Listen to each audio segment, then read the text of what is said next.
Der er I jo. Hej, hvor er jeg glad for at se jer. Jeg troede lige, jeg var faret vild. Men det var jeg heldigvis slet ikke. Puha. Ellers var der også faldet brænde ned. Det kan jeg godt love jer. Det var godt. Nå, men rigtig hjertelig velkommen til Hotel Fryd og Gammen. Her hygger vi os sammen. Jeg hedder Svend Erik, og jeg er jeres piccolo. Og det er jo også piccoloer, der sørger for, at jeres bagage, jeres kufferter og tasker, hvad I nu har, det kommer op på de rigtige værelser. Ja. Og hvis der er noget, I mangler, så skal I bare sige det til mig. Ja. Så er det som et søm. Ja. Det er, apropos søm, har I alle sammen fået værelser og nøgler til jeres værelser? Har I ikke fået? I skal bo her på hotellet i dag, ikke? Hvad? Har I ikke fået? Er det ikke et hotel? Jo, det tror jeg da lige nok, at...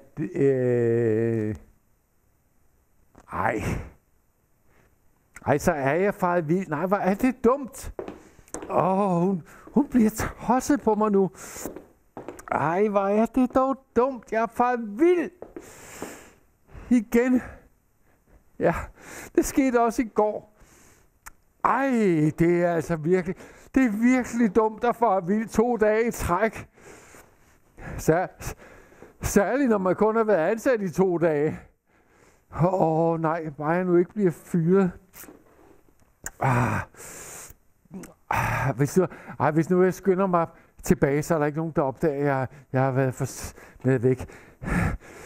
Jamen, ved I hvad, da jeg fik det her job, så glædede jeg mig bare helt vildt til at komme i gang, fordi jeg skulle have sådan en kuffertvogn, og jeg skulle have fin uniform og hat og alt muligt, og jeg skulle kun møde glade mennesker, fordi de var alle sammen på ferie.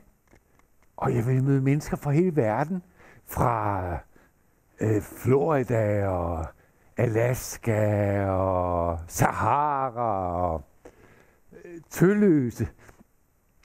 Men det er jo ikke blevet helt sådan. Altså, kuffertvognen her, den er jeg jo rigtig glad for, ikke? Men prøv lige at se den her fjollede uniform, og så den her lille tåbelige hat. Jeg ved ikke, hvad jeg ligner. Og så skal jeg gå rundt i sådan nogle sikkerhedssko med jernplader under. Og jeg skulle selv betale dem. Jeg er en piccolo, en stakkels piccolo, der vader mine fødder flade. Fordi det er mit job at varte gæster op og gøre dem tilfredse og glade. Når klokken ringer ind, skal jeg være på min pind for at slæbe rundt på folks bagage. Jeg skal smile og le, det er det, der skal til, hvis jeg vil have min gage. Nej, hvordan kunne jeg det til? Nej, nu er jeg kommet til at ødelægge den. Så nu er jeg altså virkelig travlt, så nu skal vi både nå at reparere en kuffert, og så skal vi finde tilbage til hotellet i en vis fart. Jamen, og ved I hvad det værste er? Det er slet ikke min skyld. Jeg kan jo ikke gøre for det. Nej, det er fordi jeg har fået sådan en... hvad er det nu, det hedder? Jeg kan ja, det er det hedder, allergi. Ja, jeg har fået en allergi, og det er den allergi, som hedder hotel... Altså, når nu man kommer ind på hotellet, ikke, så er der sådan en disk, en skranke. Altså, ligesom sådan en reception. Ja, men det er jo det er. Det er jo en reception, ja. Og der på den der receptionsskranke, der står der sådan en ding, ding. Ja, en klokke, det er rigtigt, ja. Og det er jo så en hotelreceptionsskranke klokke. Og det er den, jeg er blevet allergisk overfor. Jeg har fået hotelreceptionsskranke klokkeallergi. Ja. Og hver gang jeg hører den klokke, så går jeg helt i spåner, og jeg kan ikke finde ud af det. Jeg bliver klodset, og jeg taber ting, og jeg kan ikke huske, og så får jeg ligesom sådan en knude ned i maven, der bare gør mere og mere ondt. Og nogle gange kan jeg ikke finde ud af at snakke. Så kommer jeg til at slå tunger på knuden. Og andre gange, så kan jeg blive sådan, det er en fordagen, der er ting, der kan forstå, hvad jeg siger. Ej, det bliver noget sludder. Ja. Nå, det er fordi, jeg ved, at når hun slår på den klokke, så er det fordi, så skal jeg enten sættes til at lave noget, jeg ikke kan finde ud af, eller også så skal jeg have skæld ud. Og hun er rigtig god til at skælde ud. Det er hun altså. Ja, hun er en skrab madame. Nu kender jeg hende ikke, men det er hun. Men gæsterne på hotellet, de ved det jo heller ikke. Fordi hun er super dygtig til at se sød ud. Ja. Så når der kommer gæster, så står hun og smiler, så siger hun, velkommen til Hotel Fryd og Gammen. Her hygger vi os sammen. Og så laver hun sådan noget med fingrene. Og det er fordi, hun har engang været cirkusprinsesse. Så skal man gøre sådan. Og så stiller hun sig sådan her med benene også. Og det gør cirkusprinsesser også. Det er fordi, de synes, det ser rigtig eller rigtig prinsesseagtigt ud. Ikke? Jeg synes bare, det ser ud, som om hun er ved at tisse i bukserne. Nå. Altså ja, hun står der i receptionen, så hun er receptionist. Men det skal vi ikke kalde hende. Vi skal kalde hende receptionistinde. Ja. Fordi det er sådan mere kvindeligt. Og så skal vi sige frøken receptionistinde. Fordi så tror gæsterne, at hun er yngre, end hun er. Det er hun slet ikke. Nej. Og så skal vi sige hendes navn, Inge Jørgensen. Så vi skal sige frøken receptionist Inge. Frøken receptionist frøken receptionist Inge Jørgensen. Man kan sagtens sige det, bare lige man husker at trække ved. Ja. Men så når hun vil kalde på os, så gør hun det ved at slå på den klokke der. Ja. Men så i morges, der fandt jeg ud af, hvordan vi kunne undgå, at hun bimler og bamler med den klokke der hele tiden. Ja. Vil I høre, hvad jeg har gjort? Ja, ved I det? Ja. Jeg har hugget den fra hende her, og så har jeg gemt den i mit hemmelige rum her. Vil I godt se mit hemmelige rum? Hå? Ja. Så er det jo ikke hemmeligt længere. Nej. Nå, men se, det her, det er jo min kuffertvogn, ikke? Ja. Jeg har selv pudset den. Er det ikke flot? Jo, ja.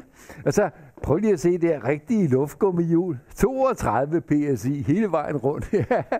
Og se op, der er der sådan en bøjlestang. Det er til, hvis nu der er nogle fine damer, der har nogle lange kjoler på, så kan de hænge den der, og så skal de nej, det er nu gået i knækket. Nej, så der er jo heldigvis ikke nogen, der har lange kjoler på i dag. Nej, nu skal jeg både reparere en kuffert og en bøjlestang, og så skal vi skynde os tilbage til hotellet. Nu er jeg virkelig travlt. Nå, men så... Altså det er fordi, at jeg er den yngste piccolo, eller det er jeg ikke, det er den piccolo, der har været der kortest tid, så er det mig, der skal pudse alle kuffertvognene. Og så siger hun, Svend Erik, husk nu, at kuglerne skal skinne som det pureste guld. Og så hver morgen, der står jeg og knupper på alle kuglerne, og så opdager jeg, at der er et hemmeligt rum hernede, og dernede, der har jeg den her modbydelige klokke. Jeg hader den. Det giver mig myrekryb. Nej, det var dog også usædvanligt dumt. Nej. Nej. Men det er, så jeg er jo sådan, at når hun skal have fat i os, så slår hun på den klokke der, og så skal vi stå pænt med hænderne på ryggen. Og så siger hun, Svend Erik, få lige far, det er en kufferttrolley. Det er bare en kuffertvogn, men hun kalder det en kufferttrolley. Og så kører lige her Hansens kuffert op på værelse 311 og lader det gå lidt rask. Men sådan siger hun ikke. Hvis nu herr Hansen står der, så siger hun, søde Svend Erik, vil du ikke være kær og bringe herr Hansens smukke bagage op på værelse 412. Og så skal jeg tage herr Hansens bagage og læse den på kuffertvognen, og så køre den op på værelse 600, eller hvad det nu var. Men jeg har et problem. Jeg kan ikke huske tal. Jeg kan ikke lige meget, hvor meget jeg prøver, når jeg hører et tal, så fiser det lige igennem. Det vil slet ikke sidde fast inde i hovedet på mig. Nej, prøv at sige et tal. 27. Ej, det er nemt nok. Det kan jeg godt huske. Nej. Men alle andre tal, det vil simpelthen ikke sidde fast inde i mit hoved. Hukommelsen, den kan simpelthen... Hvad var det, du sagde? 48, var det det? Der kan I bare se, hvor galt det er. Så vil jeg jo lige skrive det ned på en seddel, fordi jeg må ikke aflevere kufferten i et forkert sted. Men så siger hun så, Svend Erik, her på hotellet har vi kun begavede piccoloer, som sagtens skal huske en kort besked. Så hun ville ikke have, at jeg skrev ned. Men jeg var nødt til det. Men så havde jeg heldigvis en kvittering i baglommen fra Hjem og Fix, og så en lille blyant, og så kunne jeg lige skrive ned. Og det har jeg så gjort lige siden. Og alle de sedler, dem har jeg også gemt heroppe. Nu skal I bare se. Hvis jeg kan få dem op uden at ringe på klokken. Ja. Se her. Der er de. Der er alle gæsterne, som alle dem, der har kufferter her, de er her. Der er mange gode. Men nu er det jo meget vigtigt, at jeg skal holde totalt styr på det her. Fordi hvis der går uorden i rækkefølgen, den første kuffert, ikke? Det er den første ting, jeg har sat op på vognen, og nummer 2 seddel, det er nummer 2. Så jeg kan godt se, hvis der kommer uorden i tingene, eller hvis der er nogen, der flytter rundt på kufferterne, så går det helt galt. Så vil jeg aldrig nogensinde kunne finde ud af, hvor de her kufferter skal hen.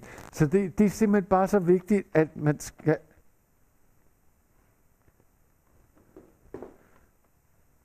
Nej, hvad har jeg gjort? Nej, se nu der. Jeg kender jo ikke det er det værste, jeg kender jo ikke de her mennesker. Se, Slausen, Alfredo Schwiegermutter von Kufstein, K.H., Leon Eberhardt, Tony Balusco, og så er der, den er lang, Thierry Adelhøj, Stjernquist, Chauffalist i det nokke Fort de Larang. Men nu kan jeg jo ikke aflevere kufferten. Tænk, hvis jeg kommer til at aflevere dem et forkert sted. Nej. Nu har jeg altså virkelig travlt, fordi nu skal vi først lige have fundet ud af, hvis kufferter der er vis. Og så skal vi have repareret en bøjlestang og en kuffert, og så skal vi bare tilbage til hotellet i en fart. Nej. Nå, men det går også. Nej, det kan vi godt. Det kan vi godt gøre. Der står jo, de har jo navn på deres kuffert, hvor svært kan det være? Det har jeg jo selv. På min, der står der Svend Erik Dragør. Ikke? Så kan man altid se, hvis kuffert der er blevet væk. Det har de da også. Nu kigger vi lige her. Vi starter med den her. Se, og der står jo... Det er ikke et navn, så er det et firmanavn i hvert fald. Der er ikke nogen, der hedder sådan noget mærkeligt noget der. Ej, den venter vi lige lidt med. Hvis nu vi kan finde ud af alle de andre, så går det jo også. Så skal den jo bare hen i. Men... Nej, det er jo et firmanavn. Der var ikke nogen firmanavn på den seddel der. Og hvad har vi så her? Hvad har vi? Der står her. Chapaux de Paris. Det betyder hatte fra Paris. Men det kan vi jo ligesom ikke bruge til noget. Og den her. Der står slet ikke noget. Ej, det er altså... Det er ikke godt, det her. Nej, prøv nu at se. Så er der sådan en der. Der står... Der står mange ting. Den er tung. Men der er ikke nogen, der hedder Fragile. Hvad står der her? Advarsel. Hvorfor har de ikke navn på deres kufferter? Altså, det var da meget nemmere, hvis folk havde deres navn stående uden på kufferten, så kan man jo sagtens finde ud af, hvor, hvis der var hvad, og det, så det, nej, se her, der var en her, den var god. The Great Fartini. Han er sikkert linedanser eller sådan noget. Men det er der ikke nogen, der hedder. Så hedder han nok noget helt andet i virkeligheden. Nå, så er der en guitar, tror jeg det er. Og han har været mange steder omkring. Det har han. Woodstock og Midtfynsfestivalen og Ældresagen. Hold da op, han har været mange steder. Men der står ikke noget navn nogen steder. Ej, hvor er det dog. Hvor er det irriterende. Nå, og så er der en tilbage. Og den er så fin, så den skal være pakket ind. Ja. Det er... Måske er det kong Frederiks. Nej, han har ikke en rød kuffert, det tror jeg ikke. Men så kan det være dronning Marys. Måske er det... Nej, hun bor ikke på vores hotel. Det tror jeg altså ikke.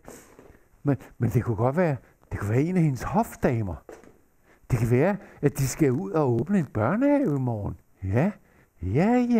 Det kan det godt være. Ja. Men hvorfor er der ikke nogen af dem, der har navneskilte på? Det er da så irriterende. Nu ved jeg det. De er selvfølgelig bange for, at de skal blive hugget.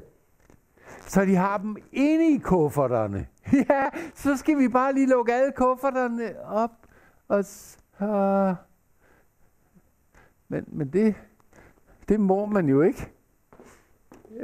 Man må ikke lukke fremmede menneskers kufferter op. Men hvis nu vi ikke gør det, jamen så kan jeg jo ikke aflevere kufferterne, for jeg ved ikke, hvem der skal have dem. Og så er der nogen, der mangler nogle ting.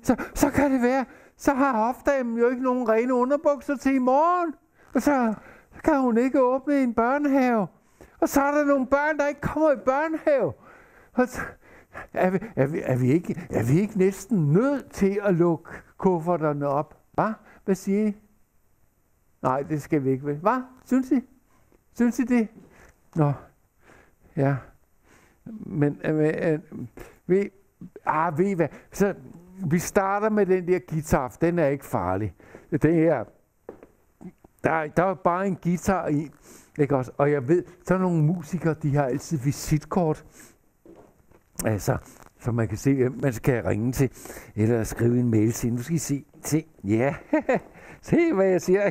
Nej. Se nu der, hvad jeg fik gjort. Nej. Og nu er der mere, der skal repareres. Nej, det var da ganske forfærdeligt. Nej. Ja. Det er jo sådan noget. Nå, men der er der heldigvis visitkort.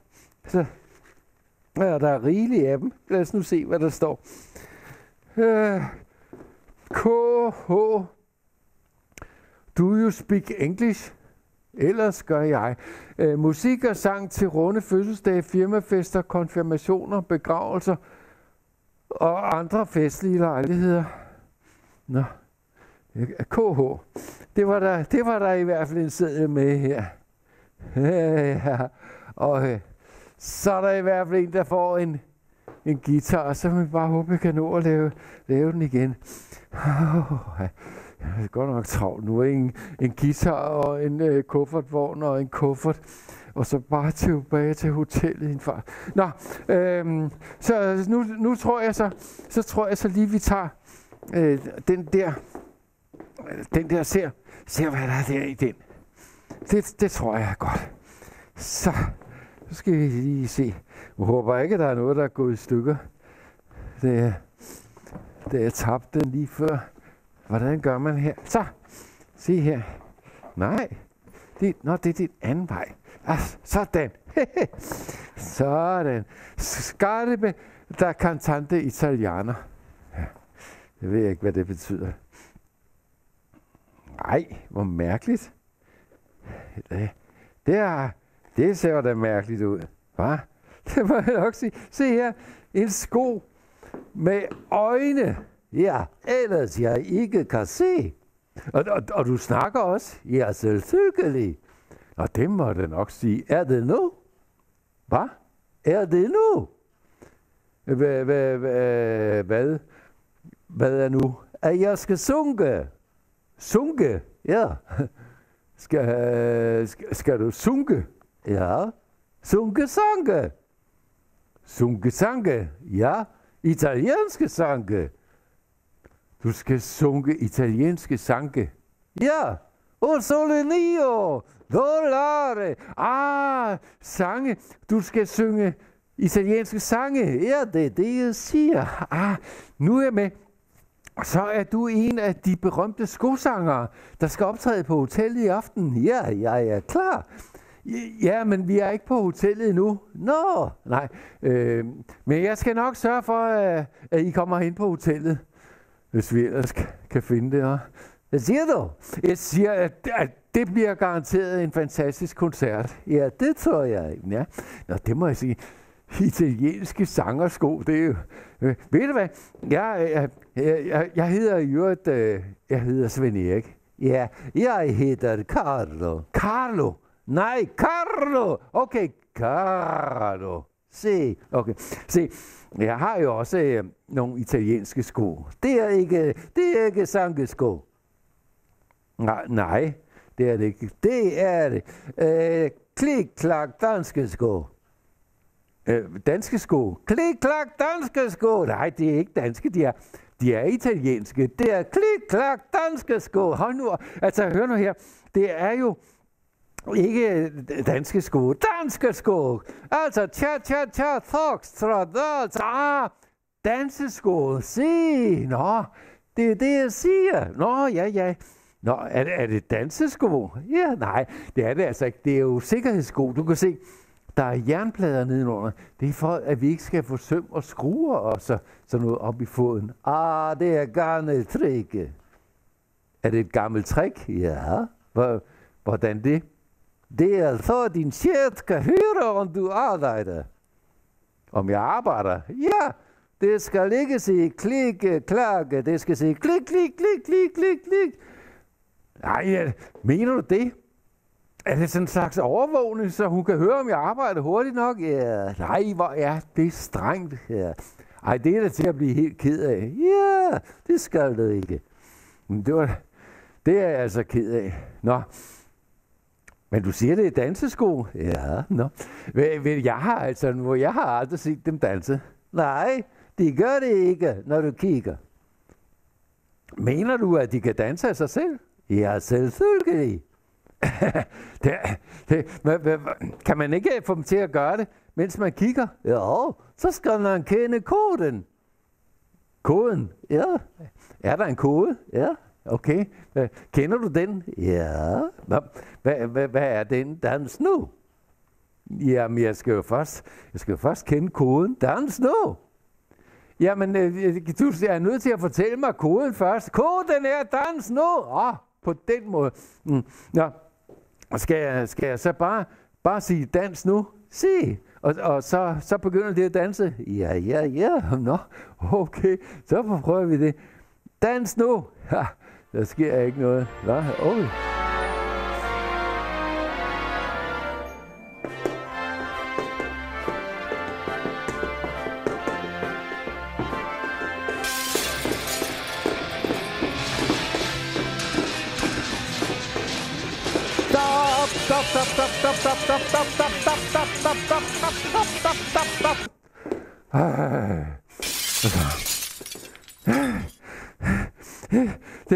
Jeg kan ikke danse til noget der. Hvis jeg skal danse til noget, så skal det være ligesom det i starten der, sådan lidt stepperi. Ja, så du skal styre det selv. Hvordan styrer man sådan et par sko? Med hjernen. Med hjernen? Ja. Nå, kan man det? Nu er det mig, der bestemmer. Lad os lige se, om vi kan.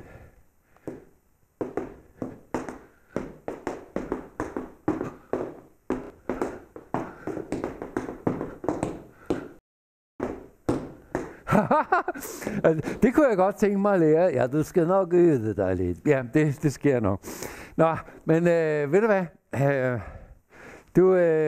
Du vil vel gerne hen til hotellet? Ja, kan du ikke hente din kæreste? Din kæreste? Ja. Hvor er din kæreste? I kufferten. Nå, er din kæreste i kufferten? Ja, okay. Hvad hedder hun? Laura. Okay. Nej. Har vi jo smukke Laura. Ciao. Ha? Så Carlo, der er din kæreste. Ja, ikke hans kæreste. Nå det. Men Carlo, du sagde jo lige, at hun var din kæreste. Ja, jeg har ikke fortalt hende det endnu. Nå, det var ikke så godt. Elsker han mig? Om han elsker dig her? Det ved jeg jo faktisk ikke. Does he love me? I wanna know. How can I tell if he loves me so? Is it in his eyes? Oh no, you'll be deceived. Is it in his eyes? Oh no, he'll make believe. If you wanna know if I love you so, it's in my kiss. It's in his kiss. Ooh, or is it in his lace? Oh no, that's just his charms, and there's no embrace, 'cause it's got no arms. If you want to know if I love you so, it's in my kiss. That's what it is. Ooh, it's in his kiss. That's what it is. Oh, kiss him and kiss him right. Find out what you wanna know. Is it love? Is it really is? It's said in my kiss about the way he acts. Oh no, that's not the way. And you're not listening to what we say. If you wanna know if I love you so, it's in my kiss. That's what it is. Oh. Ja, det var dejligt. Så håber jeg, at I er blevet gode venner igen. Så nu kommer I lige over i kufferten igen. Og så skal jeg nok sige til, når vi er på hotellet, ikke også? Så kan I lige få jer en lur, så I er friske. Okay. Ja, så jeg skal lige høre Carlo. Se, rejser I alene? Nej. Hvem rejser I med? Tony. Se. Tony Balusco. Se. Okay. Jamen, det var dejligt. Så må I have en rigtig god koncert. Tak skal du have. Ja, det var godt. Tony Balusco. Hvor gør vi af ham? Han er her. Tony Balusco. Ja. Nu går det fremad, hva'? Nu går det fremad. Så skal vi se, hvad har vi så her? Den ser sjov ud. Hvad er det for noget? Schweizer Qualitätskuhglocken Großhöllenverkäufer. Det ved jeg godt, hvad er. Det er fordi, nede i Østrig og Schweiz, der kommer køerne og gederne, de kommer på sommerferie oppe i bjergene. Og det er rigtigt. Og så har de alle sammen klokker om halsen. Og så når de går op i bjergene, så går de største køer først. Og så, de har sådan nogle kæmpe klokker. Bam. Og så, de små køer, de har nogle mindre klokker. Men de har alle sammen sådan nogle klokker. Ja, det var det, jeg ville sige. At de har alle sammen sådan nogle klokker på. Nej. Bare nu har fundet dem alle sammen. Ellers er der nogle køer, der mangler. Lad os nu se. Hej, der står hans navn her. Nej, hvor er jeg heldig. Alfredo Schwiegermutter von Kufstein. Alfredo Schwiegermutter. Ja! Det var godt. Og så står der der. Hochgeschätzter Kapellmusiker des österreichischen Kuhglockenkonzertorchesters. Han er musiker i det østrigske koglokkekoncertorkester. Nå ja, selvfølgelig. Man kan spille musik med dem, fordi de lyder forskelligt jo. Hvad? Der er ovenikøbet en node her. Ja, det er en julesang. Ja, skal Skal vi lige prøve den? Det kan vi da godt. Ja. Ja.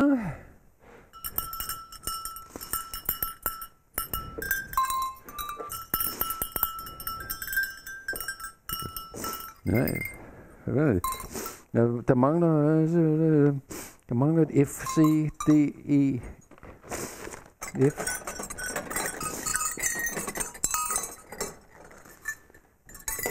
Der mangler et F. Er der nogen, der har set et F?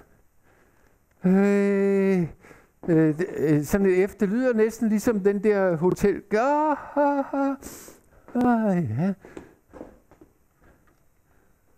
Du er en koklokke. C, D, E, F.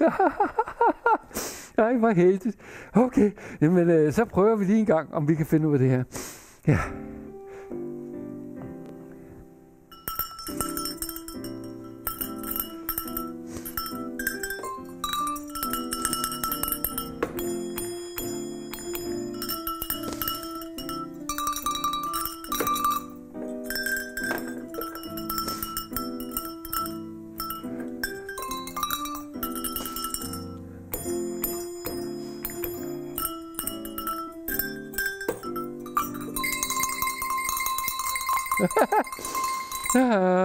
Ja, det var godt.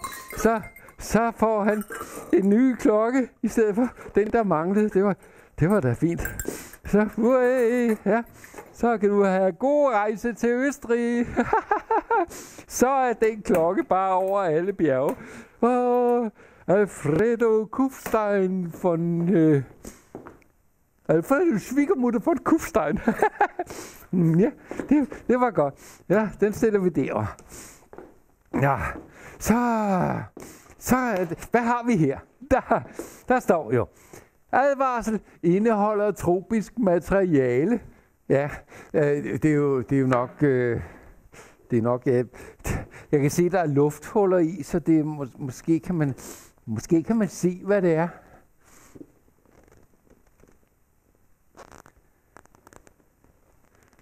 Nej, jeg prøver lige så forsigtigt.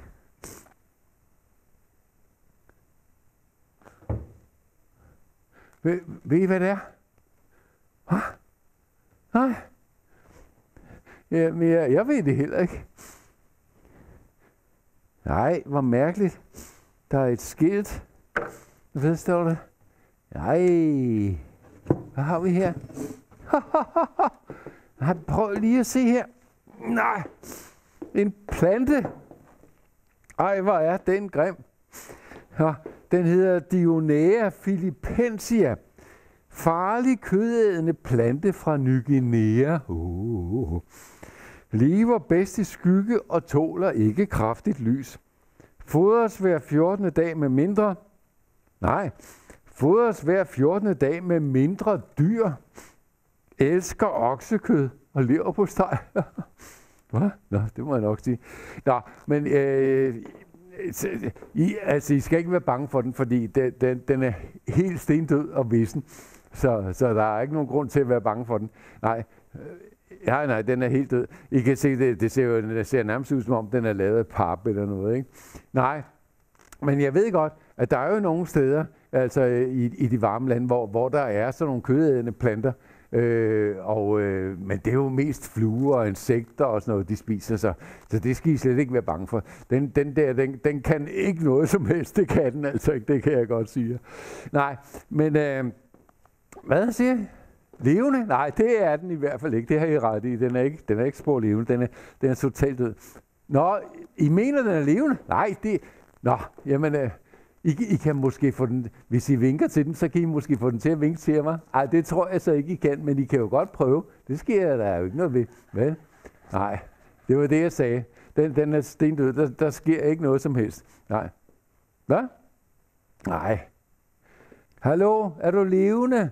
Ja, selvfølgelig er jeg levende, din gamle idiot. Jeg er sulten. Hvad var det, du sagde? Jeg er sulten. Ja, men inden da, der sagde du noget med gammel idiot. Nå, du hører dig nøje godt, selvom du er en gammel idiot. Jeg er aldeles ikke gammel. Så... Prøv lige at se på mig. Jeg ser ikke så godt. Nå, hvordan kan du så vide, at jeg er gammel? Jeg kan lugte det.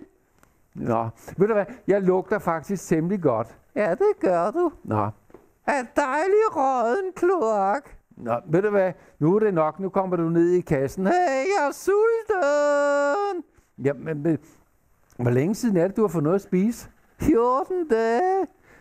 Har du ikke fået noget i 14 dage? Nej. Hvad fik du så at spise der for 14 dage siden? En elefant. En elefant? Ja. Spiste du en hel elefant? Ja.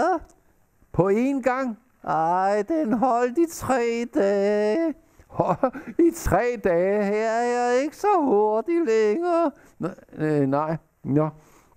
Ja, men der er altså ikke noget, du kan få at spise her. Der er kun nogle søde og rare børn og mennesker. Og jeg trænger også til noget sødt. Ja, men det kan du ikke få. Så nu kommer du ned i kassen igen. Hey, dringer det ikke? Jeg har tænder. Nå ja. Jeg kommer lige pludselig i tanker med ting. Nå, hvad er det? Jeg var jo i Brugsen tidligere i dag. Så? Hvad rager det mig? Nej, det vedkommer sådan set ikke dig, men jeg vil bare lige fortælle det, at jeg købte sådan en stor leverpostej dernede. Hvad? En leverpostej? Af den fra Stryns i familiestørrelse. Familiestørrelse? Fra Stryns? Og med ekstra bacon. Nå, ekstra bacon. Ja. Og hvor er den henne? Hvor den er? Ja. Jeg har den jo faktisk, jeg har den jo lige her. Nå, jeg kan ikke lugte den. Nej, det er jo fordi, den stadigvæk er pakket ind i plastik. Nå, hvor skal jeg nu gøre af den leverpostej? Den er jo temmelig stor. Ja, det ved jeg ikke. Jeg tror, jeg sætter den ned i din kasse. Hvad? Ja, jeg sætter den ned i din kasse. Hvorfor det? Jo, fordi du skal jo alligevel ikke være dernede, vel så? Så, nu står den godt dernede. Er den dernede nu? Ja, det er den. Nå. Jeg bliver dårlig. Bliver du dårlig? Ja. Det er nok det skarpe lys. Der er nogen hælder ned i kassen igen. Mener du det? Er det så galt med dig? Ja. Men ved du hvad? Der er jo ikke plads til jer begge to dernede, dig og så den her store leverpostej. Det går nok. Tror du godt, at du kan være der? Ja. Nå. Okay. Ved du hvad? Så får du lov til at komme derned. Jeg skal lige høre. Rejser du sammen med nogen? Ja. En dyrehandler, der hedder Clausen. Nå. Okay, det var hyggeligt. Ja, vi skal til Christianshavn. Nå. Ja, jeg skal dele værelse med hans varan. Med hans varan her? Ja, det lyder ikke rart. Jo, det er dejligt. Vi har samme livret. Har I samme livret? Ja. Nå, hvad er så jeres livret? Dyrehandler. Nå, okay. Ved du hvad, nu kommer du ned i kassen. Så kan du stå derinde og hygge dig lidt, ikke? Hvor er livet hos dig? Ja, men du kan vel lukke dig frem til den, ikke også? Ja. En dyrehandler, der hedder Clausen. Hvor har vi ham? Clausen. Det var godt. Ja. Nå, så tror jeg, vi skal kigge på den her. Hvad har vi der? Den er stor.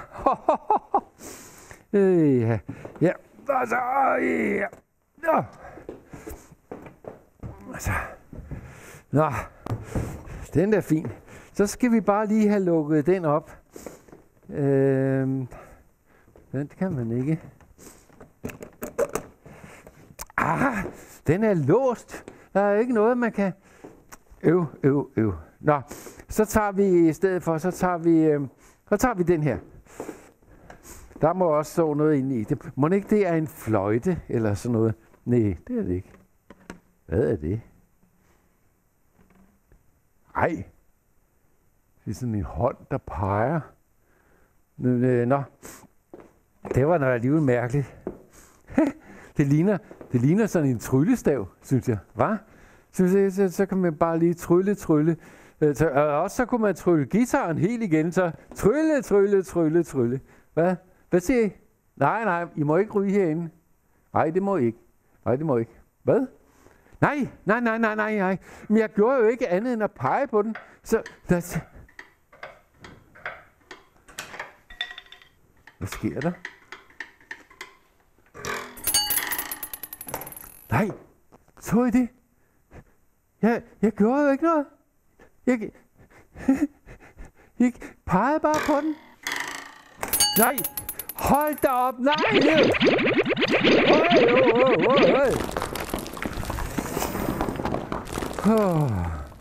Jeg var helt bange. Så, ikke? Se, det er jo sådan en tryllekuffert. Ej, nu har jeg... Nej! Jeg pegede jo på guitaren. Nej, tænk hvis der er sket noget med guitaren. Det var slemt nok, det der var sket i forvejen. Jeg vil se. Nej, se her, den er blevet alt for lille. Nej.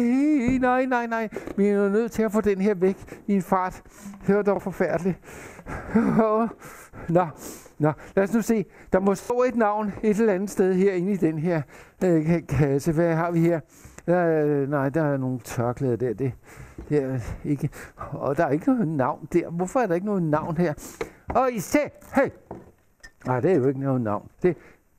Det er sådan en trylleting. Så hvis man hiver i den korte, så ryger den anden op. Og nu skal I se, så man gør sådan her. Ikke? Så,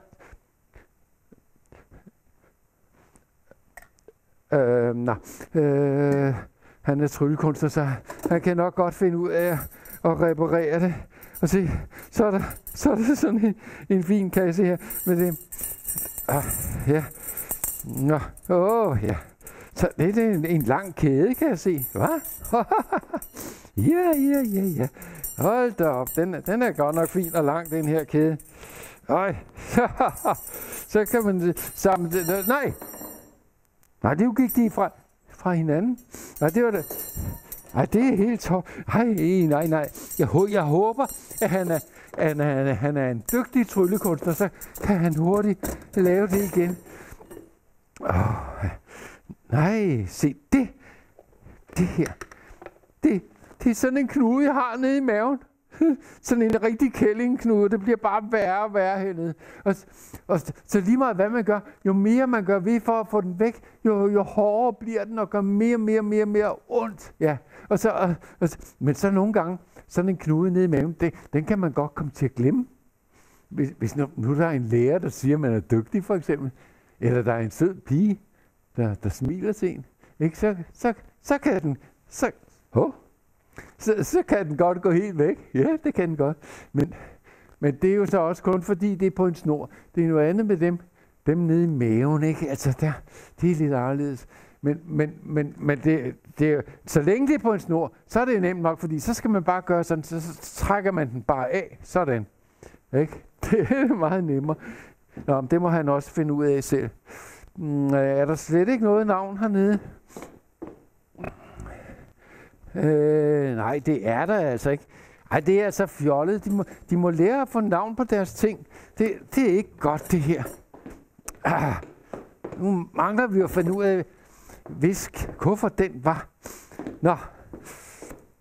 Hvad har vi så? Så har vi... den der venter vi med til aller sidst. Så har vi den her. Så. Ja, men jeg kan jo... Jeg kan bare ikke overskue det alt sammen nu. Og det er fordi, når jeg bliver ked af det, så kan jeg slet ikke bruge hovedet.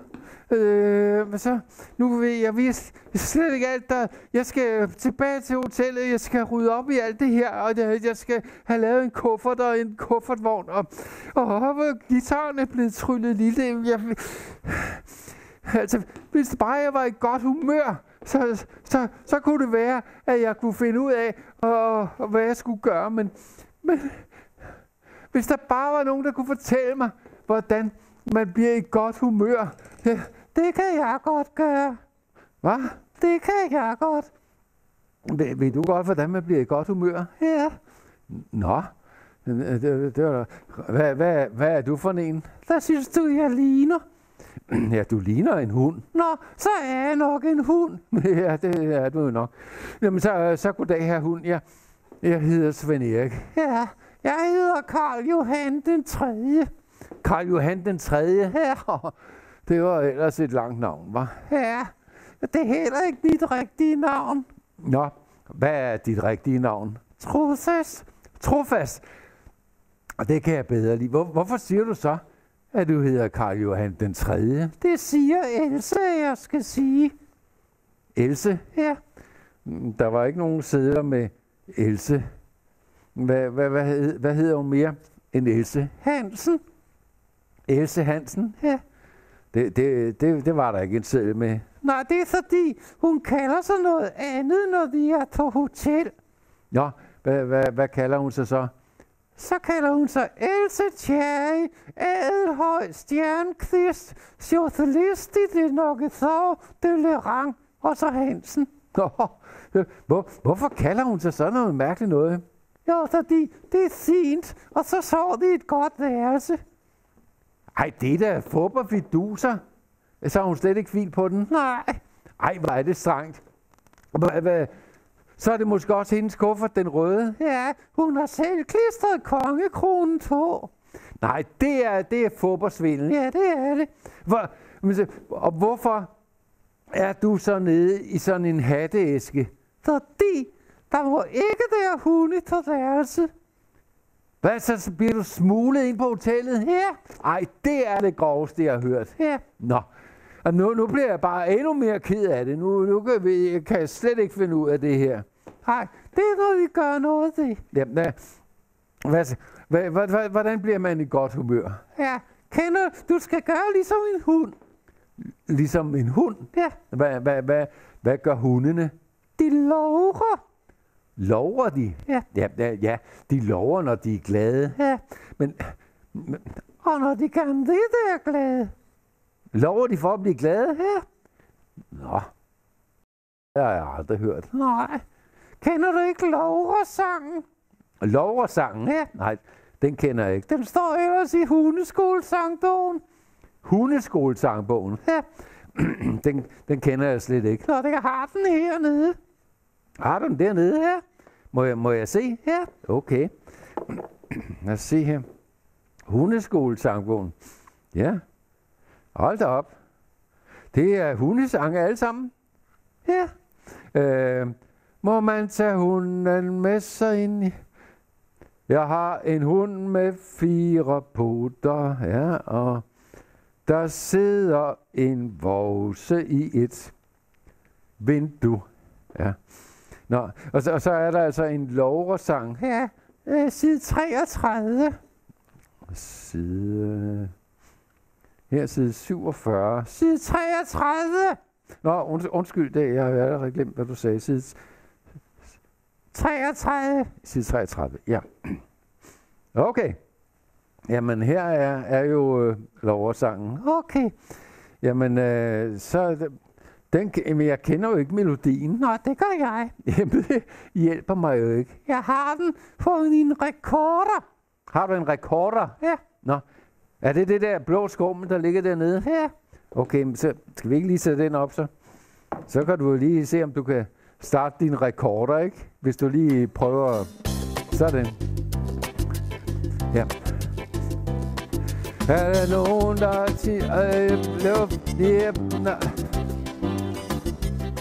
Den er alt for hurtig, ikke? Den er stadig for hurtig, så den er alt for hurtig. Jeg kan jo ikke følge med, vel, gætter, men... Nej.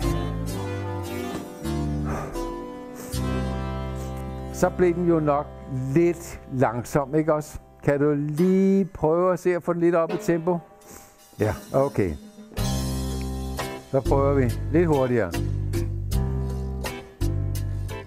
Er der nogen, der har tisset på din tog? Er det? Er der nogen, der har tisset på din sukkermad? Er der nogen, der har... Nej, det vil jeg simpelthen ikke synge, det der.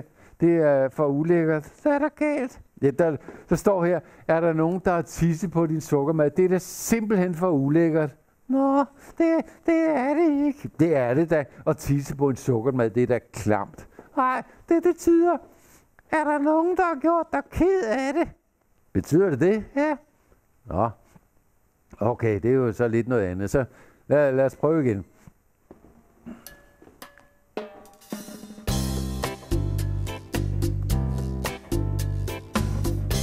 Du har tisset på din sukkermad. Er der nogen, der har gjort dig rigtig gal? Er der ingen, der kan se, at du er smuk og glad? Er der ingen, der er bare lidt normal? Så siger vi smid, min ven, op på tæerne og ned igen. Vinke ned, vinke op, vis at du kan hoppe. For du får det meget sjovere, når du lover. Nej, ved du hvad?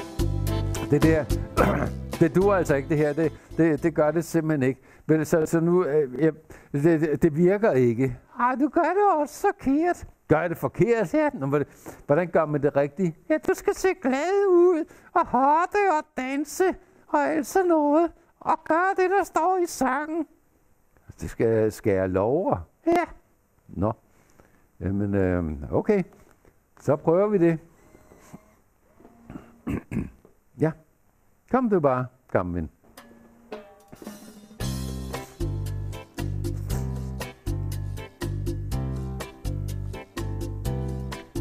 Er der nogen, der har tisset på din sukkermad? Er der nogen, der har gjort dig rigtig gal? Er der ingen, der kan se, at du er smuk og glad? Er der ingen, der er bare lidt normal? Nej.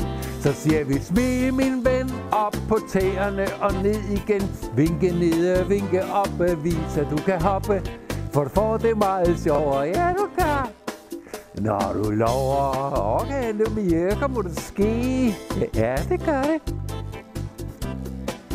nu er din cykelkæde knækket midt på landevejen. Din mobil er gået død, så nu er du lost. Og på cykeltur til skolen var det spanderegn. Og i går der var det fyselig og frost. Så siger vi smid, min ven, op på tæerne og ned igen. Vinke ned, vinke op, vis at du kan hoppe. For du får det meget sjovere. Ja, du kan. Når du lover. Ja, det går det godt. Ja, det går meget bedre nu. Det gør det.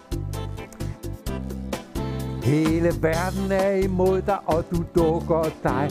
Og din store bror synes, at du er sær. Jeg kan det.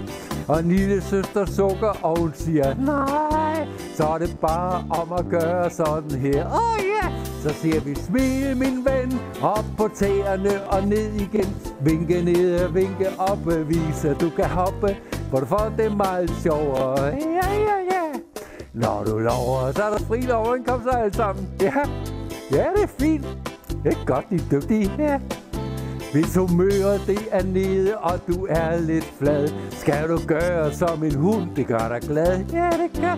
Du skal love lidt med numsen og hoppe et hop. Så kommer humøret op i top. Ja. Så siger vi, smil, min ven, op på tæerne og ned igen. Vinke ned og vinke op, vis at du kan hoppe. For du får det meget sjovere. Ja, du gør. Når du lover. Aha. Nu har jeg det faktisk allerede meget bedre. Det var dejligt. Tak skal du. Det var så lidt. Ja. Ved du hvad? Nu synes jeg, at nu kan jeg godt overskue tingene. Og nu ved jeg godt, hvad vi skal gøre. Hvad skal vi gøre? Ja, vi skal lige rydde det her op. Og så skal vi tilbage til hotellet. Hey. Det er der. Jeg har siddet hernede i 3 timer. Jeg skal altså finde et træ. Ja, selvfølgelig skal du da finde et træ. Eller 3. Ja, og ved du hvad, jeg er faktisk også blevet sulten. Så det kunne godt være, at jeg lige skulle finde en pølsevogn. Ja. Ved du hvad, det er det, vi gør. Vi har en pølsevogn og et træ. Ja, eller 3. Ja, og så går vi tilbage efter, og så rydder vi lige op, og så går vi hjem til hotellet. Du hjælper mig med at finde hotellet, ikke? Ja. Det er godt. Og så... Hvad så? Ja, så så går jeg ind til frøken receptionisten i Nixen. Og hvad siger du så? Så siger jeg, jeg er kommet til at lave en forfærdelig masse ulykker i dag, men det var ikke med vilje. Nå, og hvad siger hun så? Så siger hun, det ved jeg godt, Svend Erik. Det ved jeg godt, Svend Erik. Du er et godt menneske. Du har bare været lidt uheldig. Og så bliver jeg forfremmet til overpiccolo. Tror du det? Ja, det tror jeg. Og så siger jeg, og så er jeg kommet til at sende klokken til Østrig. Nå, hvad siger hun så? Så tror jeg, hun siger, Svend Erik, det er det bedste, der kunne ske. Jeg har aldrig brudt mig om den klokke. Tror du det? Ja. Og hvad så, hvis hun siger, du er fyret? Hvis hun siger, at jeg er fyret, ved du, hvad jeg så vil gøre? Nej. Så vil jeg danse ud i verden på mine klikklaksko. Ja. Og så vil jeg simpelthen have kødben med i lommerne til alle de hunde, jeg møder på min vej. Det er en god idé. Ja, det synes jeg også. Fordi det er sådan, hvis man bare gør sit bedste, så kan man jo ikke gøre det bedre. Nej, det er rigtigt. Ja, kan I have det godt alle sammen? Ja. Okay.